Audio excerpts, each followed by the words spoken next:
આટલો ઉત્સાહ વધારવા બદલ વાલીઓનો પણ ખરેખર આભાર.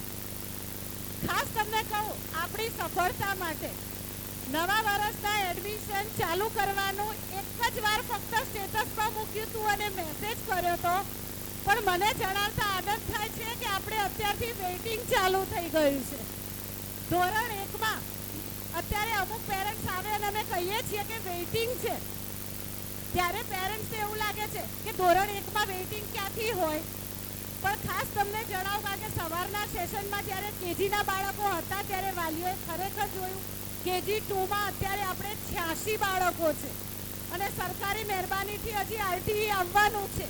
તો તમે વિચારો કે ધોરણ 1 માટે ક્યાંથી જગ્યા હોય. અને બીજું, આટલા બાળકો છે છતાં પણ એક પણ વાલી એલસી લેવા તૈયાર નથી.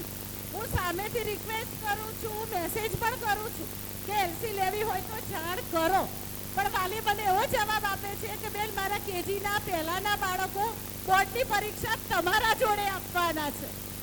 એટલે ખરેખર આ તમારી જે બી માનતા છે, તમે જે રીતે અમારું રાઈટનું કામ બિરદાવો છો એની ખરેખર મને ખુશી છે. પણ હું આટલું આજે મેનેજ કરી શકું છું એનું મુખ્ય કારણ મારા ભૂલકાઓ છે. બાળકોને જોઈને અમારો ઉત્સાહ વધી જાય છે અને આજે નર્સરીનું બાળક હોય કે 10માનું બાળક હોય, બધા બાળકો મારા જોડે એટલા અટેચ્ડ છે કે સામેથી મારા જોડે આવે છે એની મને ખુશી છે. અને હું પણ જ્યારે બાળકોને જોઉં છું, સવારના તો મોટાભાગના પેરેન્ટ્સ જોતા હશે કે જ્યારે બાળકો મૂકવા આવે છે ત્યારથી હું હાજર રહું છું, તો છેલ્લે બાળકો જય શ્રી કૃષ્ણ કહીને મને નીકળે છે. છતાં પણ ક્યારેય મને સવારે ઉઠવાનો કંટાળો નથી આવતો કે થાક નથી લાગતો. એનું ખરેખર એનો મુખ્ય શ્રેય મારા બાળકોનો છે. આજે આપણો સ્ટાફ સવારે 7 વાગ્યાથી સાંજે 7 વાગ્યા સુધી અહીં હાજર છે. 6:30 મેં સ્ટાફની બસ સ્કૂલથી ઉપાડી હતી, છતાં પણ સ્ટાફના મોઢા ઉપર થાક નથી અને એનો ખરેખર શ્રેય મારા બાળકોનો છે. પણ સ્ટાફને આટલી બધી મહેનત કરી છે તો આવતીકાલે સ્ટાફને આરામ કરવા દેવાનો છે, માટે આવતીકાલે સ્કૂલમાં રજા આપવામાં આવે છે.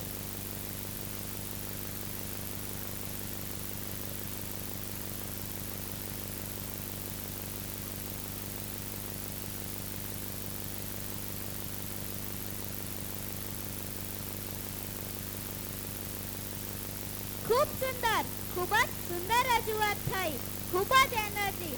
આ બાળકીઓની રજૂઆત ખૂબ જ સુંદર હતી. હવે આપણે આપણા ડાન્સના એન્યુઅલ ફંક્શનના છેલ્લા સ્ટોપ સુધી પહોંચી ગયા છીએ. તો હવે છેલ્લા સ્ટોપ સુધી પહોંચવા માટે ગાડી તો જોઈશે જ. તો બોલો, ગાડી લાવી છે ને? હા કે ના? તો હવે આપણને ગાડી આવડે કે ના આવડે, ગાડીની સફર તો કરવાની જ છે. તો બોલો, ગાડીની સફર કરવી જ છે ને? હા કે ના? તો આપણને સૌને ગાડીની સફર કરાવીને અને છેલ્લા સ્ટોપ સુધી પહોંચાડવા માટે આવી રહ્યા છે સ્ટાન્ડર્ડ 6-7ના વિદ્યાર્થીઓ, જેમના ડાન્સના શબ્દો છે મેં નિકલા ગડી લેકે. એમના ડાન્સના હવે સ્ટાન્ડર્ડ 7નો એક વિદ્યાર્થી ઠાકોરજીયાન આવશે અને તમને બધાને પોતાના ડાન્સ વિશે 2-3 શબ્દો કહેશે. તો તેમના ડાન્સ માટે જોરદાર તાળીઓ.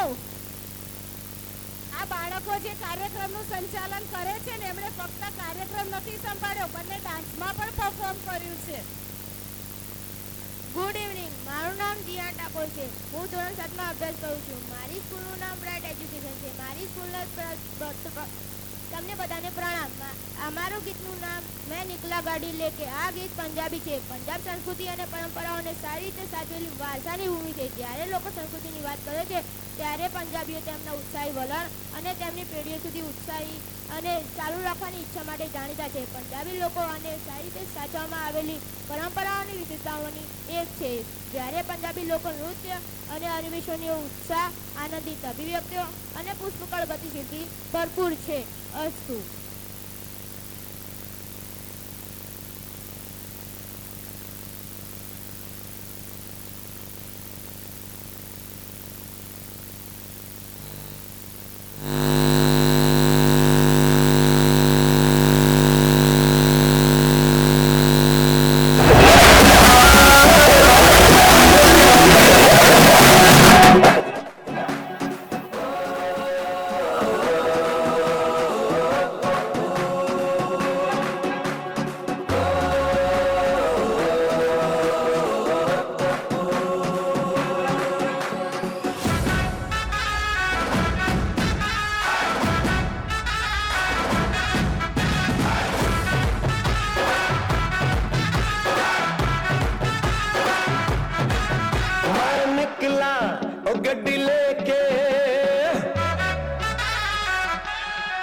मैं निकला ओ गड्डी लेके ओ रास्ते पर ओ सड़क में एक मोड़ आया मैं उठे दिल छोड़ आया ओ एक मोड़ आया मैं उठे दिल छोड़ आया रब जाने कब गुजरा अमृतसर हो कब जाने लाहौर आया मैं उठ दिल छोड़ आया एक मोड़ आया मैं उठ दिल छोड़ आया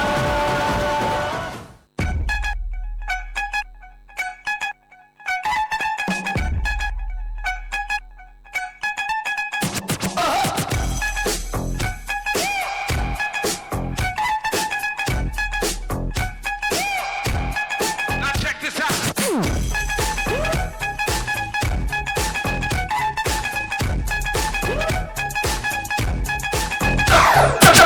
ਵਿੱਚ ਨੱਚਦੀ ਏ ਨਾਦੇ ਨੀ ਸੁਣੋ ਸੁਣਦੀ ਏ ਸਰਕਾਰੇ ਨੀ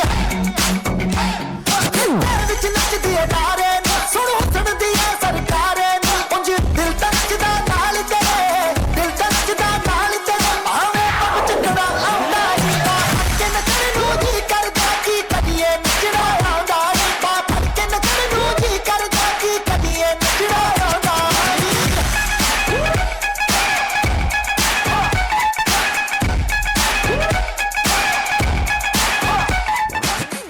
અલ્યા કઈક નવું લાય નવું તો લ્યો સાંભળો જેને નાચતા આવડતું હોય ના નાચે ને હું શોખન છો બધા નાચતું ગાળો તમે ટ્રેન્ડિંગ મ્યુઝિક